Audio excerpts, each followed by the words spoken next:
ಮುರುಗನ್ ದೇವಾಲಯವು ತಮಿಳುನಾಡಿನ ಕೊಯಮತ್ತೂರು ಜಿಲ್ಲೆಯಲ್ಲಿರುವ ಅತ್ಯಂತ ಪ್ರಸಿದ್ಧವಾದ ದೇವಾಲಯವಾಗಿದೆ.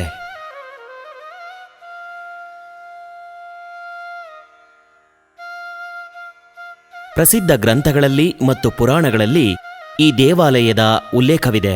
ಈ ದೇವಾಲಯವನ್ನು ಸಂಗಮ್ ಕಾಲದಲ್ಲಿ ತಮಿಳು ರಾಜರು ನಿರ್ಮಾಣ ಮಾಡಿದ್ದಾರೆ ಎಂದು ಹೇಳಲಾಗುತ್ತದೆ.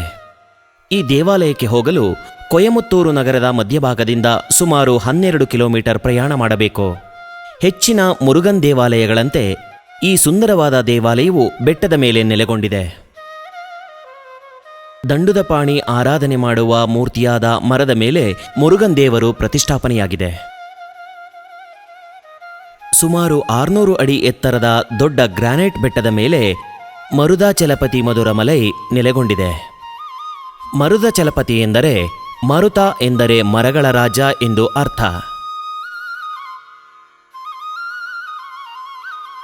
ಈ ದೇವಾಲಯವನ್ನು ತಮಿಳುನಾಡು ಸರ್ಕಾರದ ಹಿಂದೂ ರಿಲಿಜಿಯಸ್ ಅಂಡ್ ಚಾರಿಟೇಬಲ್ ಎಂಡೋಮೆಂಟ್ನವರು ನಿರ್ವಹಣೆ ಮಾಡುತ್ತಿದ್ದಾರೆ. ಇಲ್ಲಿ ಹೆಚ್ಚಾಗಿ ಕಾಣುವಂತಹ ಮರುದ ಎಂಬ ಔಷಧೀಯ ಮರದಿಂದ ಈ ಜಾಗಕ್ಕೆ ಈ ಹೆಸರು ಬಂದಿದೆ.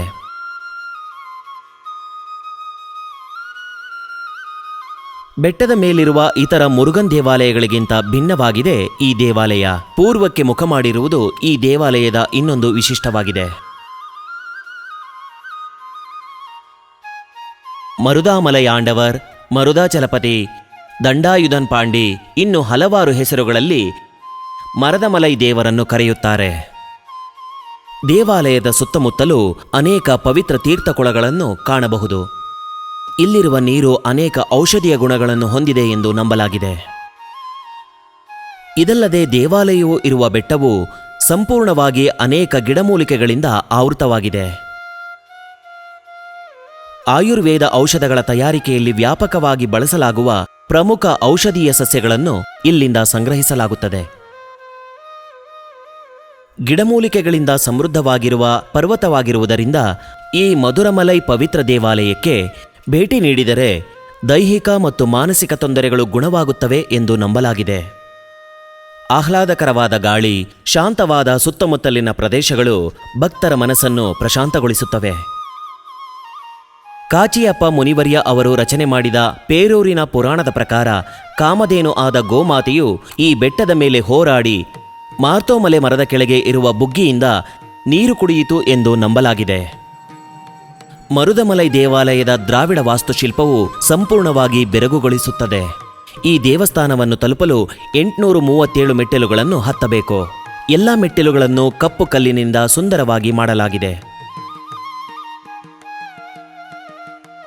ಮದುವೆ ಮಾಡಲು ಈ ಬೆಟ್ಟದ ಮೇಲೆ ಮದುವೆ ಮಂಟಪ ಕೂಡ ಇದೆ ಮತ್ತು ಬೆಟ್ಟದ ಕೆಳಗೆ ಮರುತಂ ಎಂಬ ವಿಶ್ರಾಂತಿ ಕೇಂದ್ರವಿದೆ.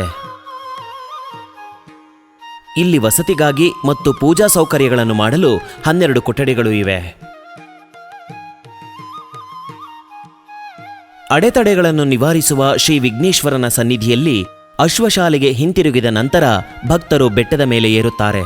ನಂತರ ಅಯ್ಯಪ್ಪನ ಸನ್ನಿಧಿಗೆ ಬರುತ್ತಾರೆ. ಭಜನೆ ಮಾಡುತ್ತಾ 18 ಮೆಟ್ಟಿಲುಗಳನ್ನು ಹೃದಯ ತುಂಬಿ ಹತ್ತುತ್ತಾರೆ. ಶಬರಿಮಲೆಗೆ ಪ್ರಯಾಣ ಮಾಡಲು ಸಾಧ್ಯವಾಗದವರು ತಮ್ಮ ಇಷ್ಟಾರ್ಥಗಳಿಗಾಗಿ ಇಲ್ಲಿ ಪೂಜೆ ಸಲ್ಲಿಸುತ್ತಾರೆ.